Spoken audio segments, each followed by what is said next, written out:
In the 6-month period between September last year and February this year, the Energy Regulatory Commission carried out 8,945 tests at 1,493 petrol stations across the country.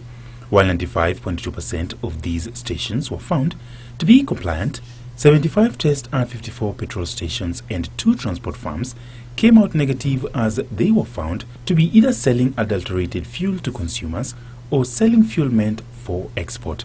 In the list of shame, some of the giant oil marketers in the country were found to be engaging in the vice.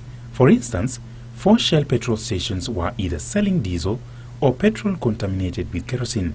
The firm paid out the largest penalties and taxes, amounting to 2.45 million shillings, to have these stations reopened.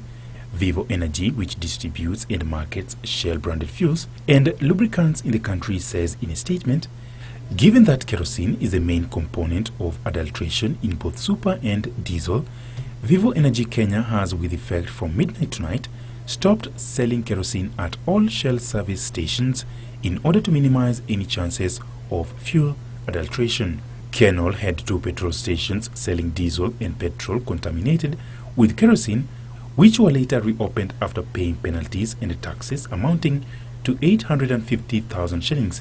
On the other hand, 2 Oilmart link stations selling petrol and diesel contaminated with kerosene and selling diesel meant for export were closed.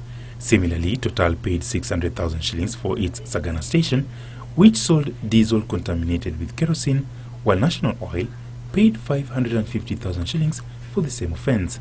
Both these stations were reopened after an upgrade. However, smaller oil marketers who could not afford to pay the penalties were shut. ERC has further asked county commissioners in affected areas to withdraw licenses of defaulting operators. Dakau transporters were fined 1.5 million shillings for having 4 of its trucks sell petrol contaminated with kerosene. On the other hand, Roy Hauliers Limited also parted with 300,000 shillings for having a truck offer for sale petrol contaminated with kerosene. Ronald Willie, News Our Business.